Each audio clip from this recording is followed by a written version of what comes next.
My name is Clara. I'm 32, living in a perpetually damp corner of Seattle, Washington. Life here has a certain rhythm, dictated by the gray skies and the needs of my 6-year-old son. We have a cozy, if slightly cramped, 2-bedroom apartment near Fremont, and I manage a coffee shop that's more about survival than passion. It's not the life I imagined for myself, but it's the one I've built, piece by careful piece. I've never been good at letting people in.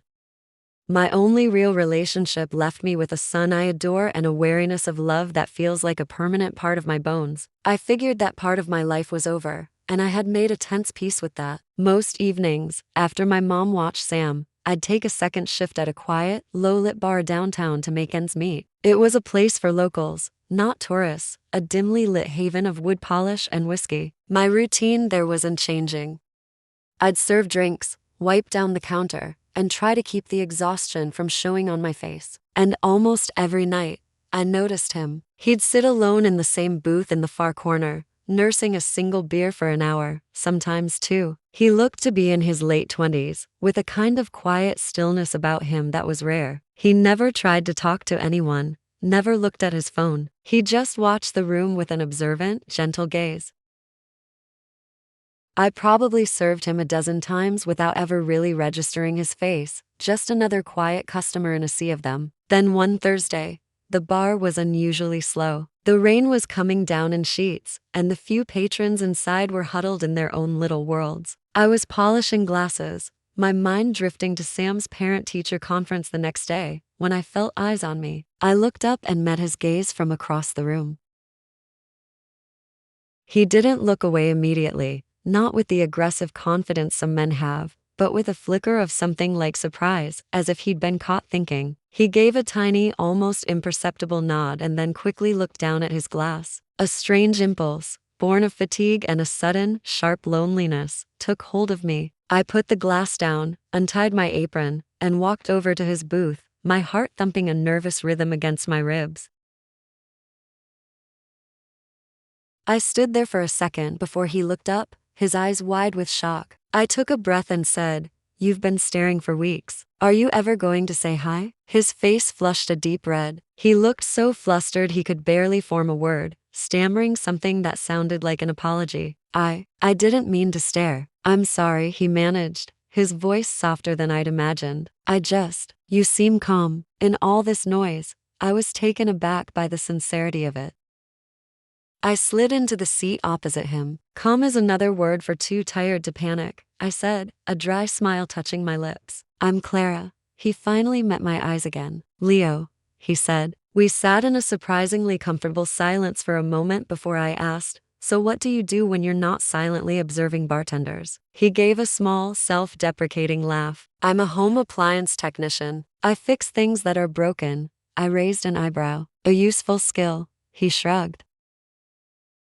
It keeps my hands busy. That night, for the first time in what felt like a lifetime, I felt a crack in the wall I'd so carefully built around myself. I didn't know what to do with the feeling, but I knew one thing. That rainy Thursday, when I took a chance and walked across the bar, was the first time I had willingly stepped toward the possibility of something new. I went home that night and couldn't settle. It wasn't a feeling of being swept off my feet, nothing so dramatic. It was a quiet hum of curiosity, my mind replaying our short, simple conversation. His gentle eyes, the way he fumbled for words, the unexpected peace of sitting across from him. It was then, I think, that a seed was planted. I hadn't fallen for him, not even close, but a part of me that had been dormant for years stirred awake. For once, I found myself hoping he'd show up again, not just for a drink, but for something more.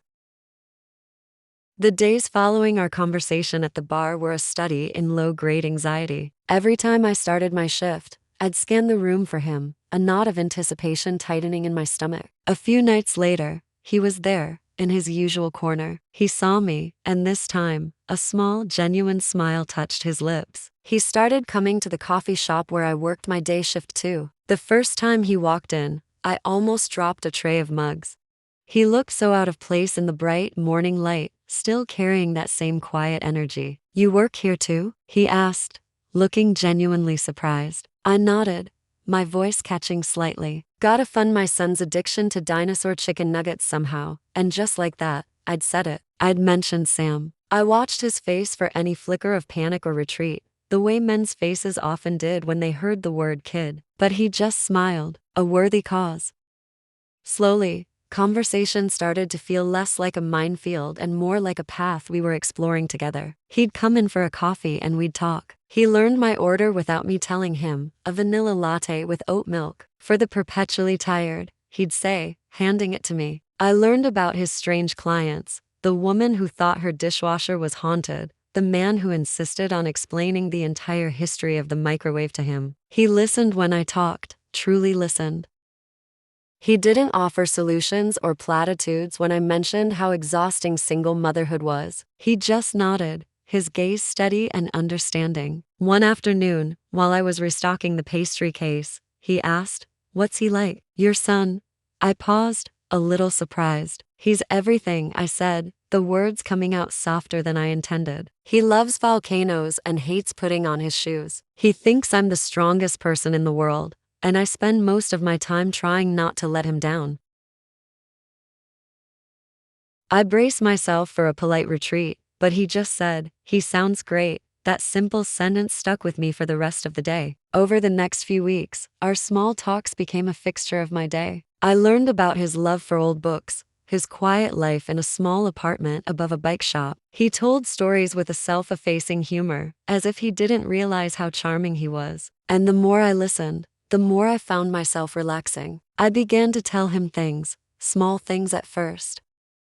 How I once dyed my hair bright purple in a fit of post-breakup rebellion. How my ex-husband, a man who promised forever, had simply decided one day that family life wasn't for him and walked away. I didn't say it to garner sympathy, but just because with Leo, it felt safe to be honest. I could see in his eyes that he understood I was carrying something heavy. He never pushed or pried. He wasn't a knight trying to slay my dragons.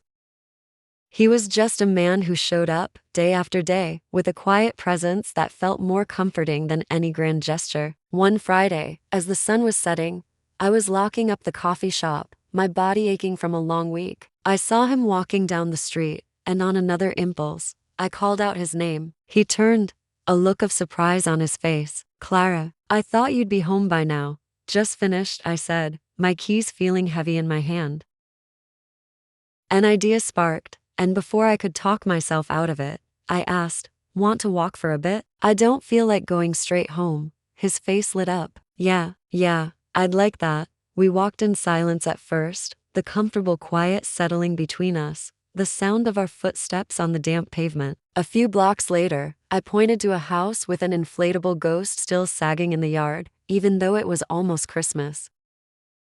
"Some people just have a hard time letting go," I said, the words tasting like a confession. He glanced at me, his expression gentle. "Do you miss him?" he asked, his voice soft. I didn't answer immediately, the question hanging in the cold air. "I miss the family I thought we were building," I finally admitted. "The man I thought he was. The actual person? No, not anymore." We kept walking until we found ourselves at a small park, a single wooden bench sitting under the lonely glow of a street lamp. I sat down, and he sat beside me, leaving a respectful space between us. I pulled a small thermos from my bag. "Want some tea? It's probably lukewarm." He nodded. "I'd love some." We drank in silence, listening to the city breathe around us. Then, so quietly I almost missed it, he said, "You're different, Clara." "Different how?" I asked, my heart starting to beat a little faster. "You're not looking for anything," he said, turning to face me. "You're just here. You're real. I don't think I've ever met anyone as real as you." My breath hitched. It was the last thing I expected to hear. He looked at me, his eyes full of a raw, unfiltered honesty. It wasn't a line. It was a simple truth.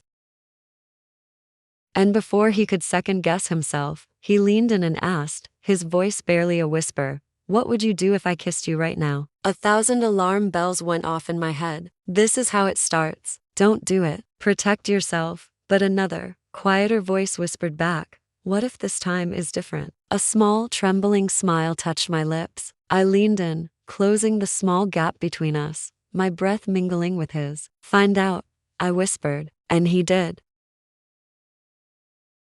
It wasn't a kiss of fireworks or movie scene passion. It was gentle, hesitant, and profoundly real. His lips were soft, and I could feel a question in his touch, as if he was asking for permission. In that kiss, I felt his loneliness and my own, a quiet acknowledgement of the fragile hope blooming between us. When we pulled apart, the world seemed to stop for a moment. We just looked at each other, the unspoken questions hanging in the air. Finally, I found my voice. I haven't done that in a long time, I said, the admission feeling monumental. Me neither, he confessed, his own voice thick with emotion. I stood up abruptly, the need to retreat overwhelming me. I should get home to Sam, he nodded, his expression unreadable. We didn't hug or make any promises. I just gave him a tired, fragile smile and walked away into the night. I stood on my porch for a long time after he was gone, my fingers tracing my lips, wondering if I had just made the biggest mistake of my life, or if, just maybe, I had finally made the right one. The morning after the kiss was a jarring return to reality. I woke up before my alarm, a sense of dread coiled in my stomach. The lightness I'd felt walking home had evaporated, replaced by the familiar, heavy weight of my own defenses. My mind raced with all the reasons this was a terrible idea. He's too nice. He's too young. He doesn't understand what he's getting into. I have a child. I have a past. I was a closed-off, complicated system, and he was a simple, beautiful equation that I was bound to mess up. I put on my armor, a brisk efficiency and a carefully blank expression. I got Sam ready for school, my movements automatic, my mind 1,000 miles away. At 10:15, he walked into the coffee shop. My heart lurched, a painful, frantic beat. I saw him hesitate near the door, a hopeful, nervous look on his face. I turned away, pretending to be busy with the espresso machine. I couldn't meet his eyes. Hey, he said, his voice soft as he approached the counter. Hey, I replied, my tone flat, professional. The usual? He paused, his smile faltering. Yeah, a black coffee. I nodded, pouring it with numb efficiency. There was no banter, no shared glance. When I handed him the cup, our fingers brushed, and I pulled my hand back as if I'd been burned. I immediately turned to wipe down the counter, my back to him, a solid wall. I could feel him standing there for a long moment, the silence thick with his confusion and my regret. Then, he left. The little bell on the door chimed his departure, and it sounded like a final verdict. My heart sank, a cold, heavy stone in my chest. All day, I was haunted by the hurt look in his eyes. I tried to justify my behavior. I'm protecting him. I'm protecting myself. I'm protecting Sam, but by the end of my shift, the justifications felt flimsy and cruel. The truth was, I was terrified. That kiss had felt too good to real. It wasn't just a physical act. It was a moment of profound connection that had bypassed all my defenses. It felt like a promise of something I didn't believe I deserved anymore, and the vulnerability was unbearable. The look in his eyes that morning, the hopeful one, was the look of someone stepping onto a bridge I was already planning to burn. I waited a day, then two, drowning in a sea of my own anxious thoughts. There were no texts from him, no quiet appearances at the bar. He was respecting the boundary I had so brutally drawn. By the third day, the silence was deafening. It was Thursday night. I knew he was probably at the bar. I thought about going, about trying to explain. But what could I say? I like you so much it scares me to death. On my way home, I walked past the coffee shop. The lights were still on. Through the window I saw him sitting at one of the small tables near the front. My heart stopped. He was just sitting there, staring out the window, his coffee untouched. He was waiting for me. My stomach twisted. I stood outside in the cold for what felt like an eternity, then took a deep breath and pushed the door open.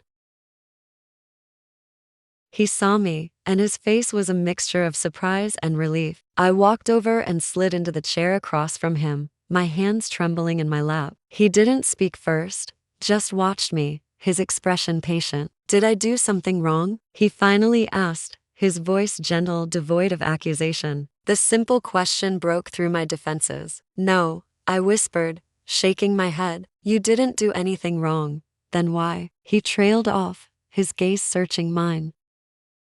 I exhaled, a long, shaky breath, and looked down at my hands. I'm not avoiding you, Leo, I said, my voice barely audible. I'm protecting myself. He looked confused. From me? I finally met his eyes, letting him see the fear and turmoil inside me. No, from what this could turn into. A long, heavy silence settled between us. I liked the kiss, Leo, I confessed, the words tasting like a risk. I liked it more than I was prepared for. And that terrifies me. Why? He asked softly. Because my life is already a carefully balanced, chaotic mess, I said, the words spilling out. I have a son. I have an ex-husband who, out of nowhere, has decided he wants to be a father again, popping in and out of our lives like a ghost. I don't have the emotional bandwidth for feelings that make me feel this. Unmoored, I looked down again, ashamed of the mess I was laying at his feet. All the words he might have prepared to say seemed to vanish. He just listened. When I said you were different, I continued, my voice trembling, that's part of the problem. You're kind, and you're steady, and you don't play games. You're everything someone should want. I'm not asking for anything complicated, he said, leaning forward slightly. I like being around you. And that's exactly what I'm afraid of, I whispered. The silence that followed wasn't angry or cold. It was filled with a shared, quiet sadness. It felt like we were both standing on opposite sides of a chasm, wanting to cross but knowing the bridge was too fragile. He nodded slowly, a look of deep understanding on his face. Okay, he said, his voice soft but firm. Okay, I get it. I don't like it, but I get it. I looked up, surprised by his acceptance. You're not going to argue? He offered a small, sad smile. I've never been much of an arguer, especially not with someone who is clearly hurting. You're a good man, Leo, I whispered, the words aching in my throat. I stood up, needing to escape before I broke down completely. Yeah, he said, standing too. That seems to be my defining characteristic. Take care of yourself, I said, my voice thick. You too, Clara. I gave him one last, fleeting look, then turned and walked toward the door. Just before I opened it, I heard him call out my name softly. I looked back. I'm not saying never, I said, the words a desperate, last-minute offering. I'm just saying, not now. He nodded again, his eyes full of a sorrow that mirrored my own. Then I walked out into the cold night air, leaving him behind. That night, sleep was impossible, but it was a different kind of sleeplessness. It wasn't the ache of rejection. It was the hollow feeling of self-sabotage. I felt paused, like I'd just torn out a beautiful, promising chapter from my own story, leaving the rest of the pages terrifyingly blank. The days that followed were muted and gray, mirroring the Seattle sky. I didn't go to the bar. I kept my routine, focusing on Sam and the coffee shop, a forced, brittle cheerfulness my only shield. But I was acutely aware of Leo's absence. I respected the space I had demanded, the not now that I had thrown up like a barricade.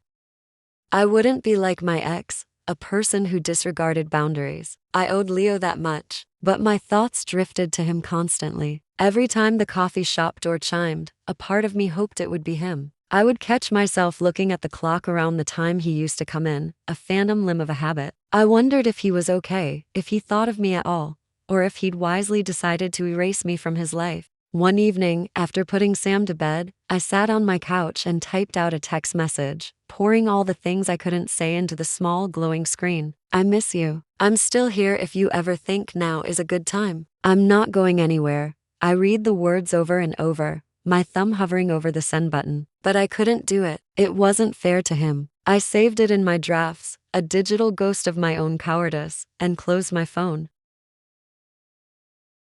I was learning that sometimes the most painful part of a potential love story isn't a dramatic ending. It's the suffocating, indefinite wait. 26 days. It had been 26 days since I'd last spoken to Leo. I wasn't trying to count, but my mind kept a silent, stubborn tally. Every morning felt a little grayer, every shift a little longer. My life had returned to its previous rhythm, but now I was aware of a hollow space where his quiet presence used to be. I kept my promise.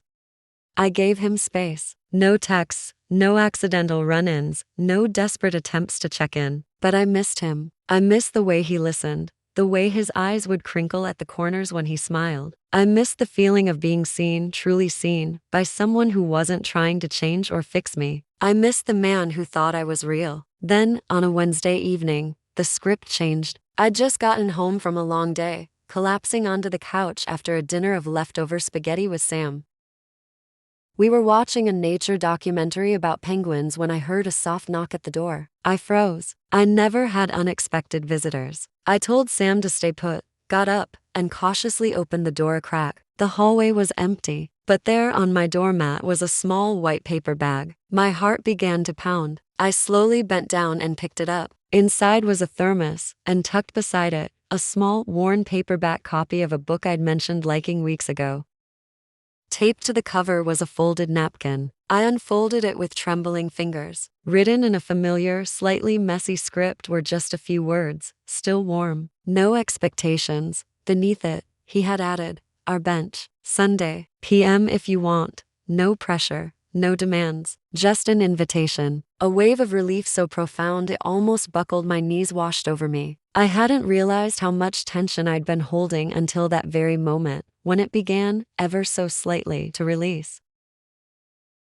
The next few days were an agonizing crawl. I was a mess at work, distracted and clumsy, spilling milk and giving customers the wrong change. My mind was a constant loop of what-ifs. By the time Sunday arrived, I was a bundle of raw nerves. I got to the park 20 minutes early, the late afternoon sun casting long shadows across the grass. Our bench was there, looking just as it had before, a silent witness under a sprawling maple tree.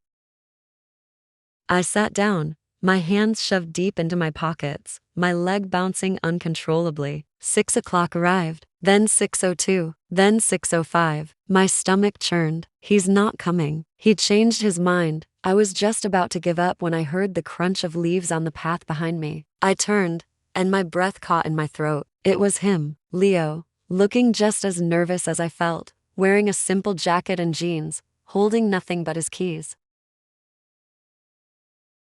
He looked exactly as I remembered, and yet, seeing him again felt entirely new. He walked over and sat down on the other end of the bench, leaving that same respectful space between us. He didn't say anything at first, just looked at me. I opened the thermos he'd left and poured some tea into the lid. I held it out to him. "I brought tea," I said, my voice shaky. "It's probably lukewarm again." "I don't mind," he replied, taking it from me.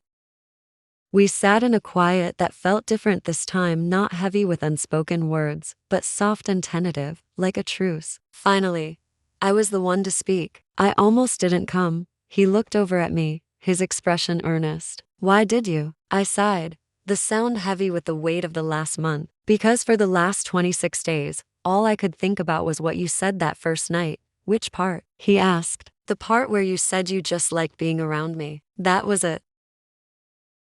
No agenda, no pressure. I looked out at the darkening park. My entire adult life, men have either tried to fix me, save me, or possess me. "You just sat with me. That's all I ever wanted to do," he said simply. I finally turned to him, ready to give him the honesty he deserved. "My ex is back in the picture. He wants weekend visits with Sam. He says he's sober, that he's trying to be a better man." I watched Leo's face, but he remained quiet, just listening. "When you showed up," I continued, my voice dropping to a whisper, and I felt something real for the first time in years. It sent me into a full-blown panic. I thought I had to choose between protecting my son's fragile new reality and this feeling I couldn't control. He exhaled slowly. "Clara, I never wanted to make your life more complicated." "I know," I said, a small smile touching my lips. "That's what makes you so different." Another peaceful pause settled.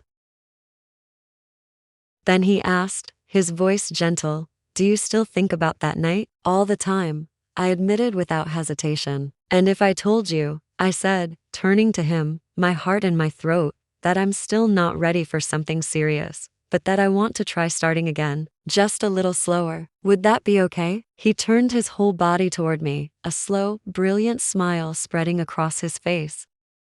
"Are we talking coffee shop conversation slow, or park bench and tea slow?" I laughed, a real, genuine laugh that felt like a release. "Somewhere in between." He nodded, his eyes shining. Yeah, Clara, that would be more than okay. We sat there as the sky turned from dusky purple to deep indigo, not as two people hurtling toward a conclusion, but as two people quietly agreeing to a beginning. This matters. When we finally stood to leave, I didn't say goodbye.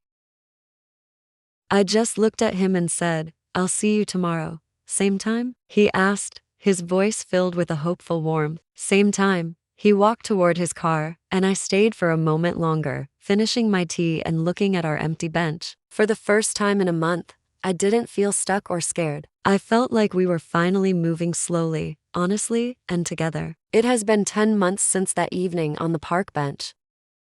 I can recall every detail: the faint scent of rain in the air, the warmth of the tea in my hands, the look in Leo's eyes when he agreed to somewhere in between. That moment wasn't a dramatic climax. It was a quiet beginning, the permission we gave ourselves to try again, without pressure or expectation. We honored our promise. We moved slowly. There were no grand declarations, no future planning. We started with texts, then phone calls.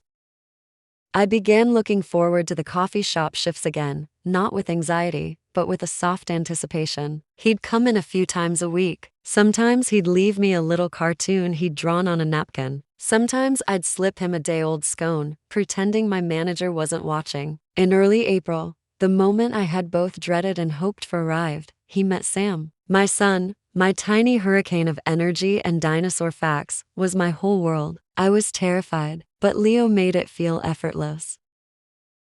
He didn't try to be a substitute father. He was just Leo, a kind man who listened intently to Sam's 5-minute monologue on the Cretaceous period and knew how to fix a broken toy truck with surprising skill. We started building a small life together, one shared experience at a time. We had picnics at Gasworks Park, explored the stalls at Pike Place Market, and had movie nights on my couch.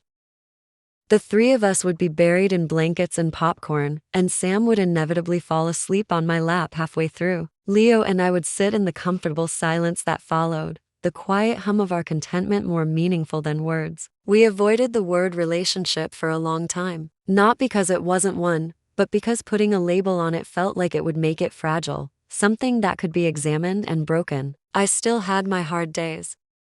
Days when the ghost of my past would creep in and I'd retreat into myself, going quiet and distant. One afternoon, Leo came over to find me sitting on the floor of my bedroom, staring at an old photo of Sam as a baby. I didn't have to explain. I just said, I really thought my life would be different. He didn't offer empty platitudes or try to cheer me up. He just sat on the floor beside me, his presence a silent, solid anchor. I leaned my head on his shoulder and whispered, "You make it easier to breathe." That was the night I knew, with a certainty that was both terrifying and beautiful, that I was in love with him. It wasn't a dizzying, cinematic love, but a quiet, earned love. The kind that doesn't announce itself with trumpets but shows up, consistently, every single day. In July, the company he worked for downsized, and he was laid off. The blow was more than financial. It crushed his quiet confidence.